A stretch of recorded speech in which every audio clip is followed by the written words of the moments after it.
Hi friends, ഇന്ന് ഞാൻ അടിപൊളി ടേസ്റ്റ് ആയിട്ടുള്ള എല്ലാവർക്കും തയ്യാറാക്കാൻ പറ്റുന്ന ഐസ്ക്രീം ഒന്നും ചേർക്കാത്ത കോൾഡ് കോഫിയാണ് തയ്യാറാക്കാൻ പോകുന്നത്. അപ്പോൾ നമുക്ക് നോക്കാം ഇതെങ്ങനെ ഉണ്ടാക്കാമെന്ന്. അപ്പോൾ ഞാനിവിടെ ഒരു മിക്സിയുടെ വലിയ ജാർ എടുത്തിട്ടുണ്ട്.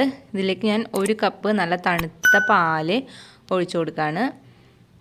ഇനി ഇതിലേക്ക് 1 ടീസ്പൂൺ കോഫി പൗഡർ ഇട്ട് കൊടുക്കാം. അപ്പോൾ ഞാനിവിടെ ഇൻസ്റ്റൻറ്റ് കോഫി പൗഡറാണ് എടുത്തേക്കുന്നത്, ബ്രൂവിൻ്റെ കോഫി പൗഡറാണ് എടുത്തേക്കുന്നത്. ഇനി ഇതിലേക്ക് വേണ്ടത് ഐസ് ക്യൂബാണ്. അപ്പോൾ ഞാനിവിടെ കുറച്ച് ഐസ് ക്യൂബ് ഇട്ട് കൊടുക്കുന്നുണ്ട്. ഇനി ഇതിലേക്ക് നമുക്ക് പഞ്ചസാര ഇട്ട് കൊടുക്കാം. ഞാനിവിടെ 1 ടേബിൾ സ്പൂൺ പഞ്ചസാര ഇട്ട് കൊടുക്കുന്നുള്ളൂ. പിന്നെ ഞാനിതിലേക്ക് ചേർക്കുന്ന സ്പെഷ്യൽ ഐറ്റം എന്താണെന്ന് വെച്ച് കഴിഞ്ഞാൽ മിൽക്ക് മെയ്ഡാണ്. അപ്പോൾ 1 ടേബിൾ സ്പൂണോളം മിൽക്ക് മെയ്ഡ് ഇട്ട് കൊടുക്കാം.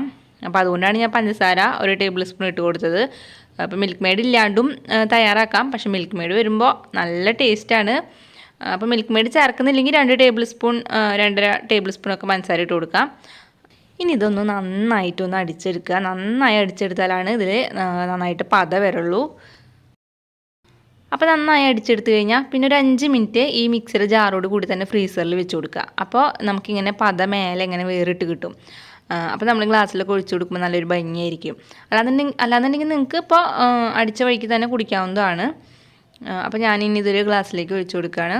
അപ്പോൾ ഗ്ലാസ്സിലേക്ക് ഒഴിച്ചു കൊടുക്കുമ്പോൾ പതയില്ലാത്ത ഭാഗമാണ് ആദ്യം വീഴുക. പിന്നെ ഒരു 1/4 ഭാഗം ഒഴിച്ച് കൊടുത്തു കഴിഞ്ഞാൽ പിന്നെ നമുക്ക് മേലെ ഇങ്ങനെ പത ഇട്ട് കൊടുക്കാം. അപ്പോൾ നല്ലൊരു ഭംഗിയാണ് കാണാനായിട്ട്. അപ്പോൾ ഇത്രയേ ഉള്ളൂ. അപ്പോൾ മിൽക്ക് മെയ്ഡാണ് ഞാൻ ഒന്ന് നല്ല ടേസ്റ്റ് കൂടാൻ വേണ്ടി ചേർത്തിട്ടുള്ളത്. അപ്പോൾ നിങ്ങൾ ഇതുവരെയ്ക്കും മിൽക്ക് മെയ്ഡ് ചേർത്തിട്ട് കോൾഡ് കോഫി ഉണ്ടാക്കിയിട്ടില്ലെങ്കിൽ ഒന്ന് ട്രൈ ചെയ്ത് നോക്കുക, നല്ല ടേസ്റ്റാണ്. അപ്പോൾ എൻ്റെ ഈ വീഡിയോ ഇഷ്ടപ്പെട്ടാൽ നിങ്ങളിതുപോലെ ഒന്ന് ട്രൈ ചെയ്ത് നോക്കിയിട്ട് നിങ്ങളുടെ അഭിപ്രായങ്ങൾ എന്നെ കമൻസ് ആയിട്ട് അറിയിക്കുക. പിന്നെ ഈ വീഡിയോ ഇഷ്ടപ്പെട്ടാൽ ലൈക്ക് ചെയ്യാനും ഷെയർ ചെയ്യാനും മറക്കരുത്. പിന്നെ ഈ ചാനൽ പുതിയതായിട്ടാണ് നിങ്ങൾ കാണുന്നതെങ്കിൽ പ്ലീസ് ചാനൽ ഒന്ന് സബ്സ്ക്രൈബ് ചെയ്യണേ. അപ്പോൾ ഇനി വേറൊരു വീഡിയോ ആയിട്ട് കാണാം. അതുവരേക്കും എല്ലാവർക്കും ബൈ.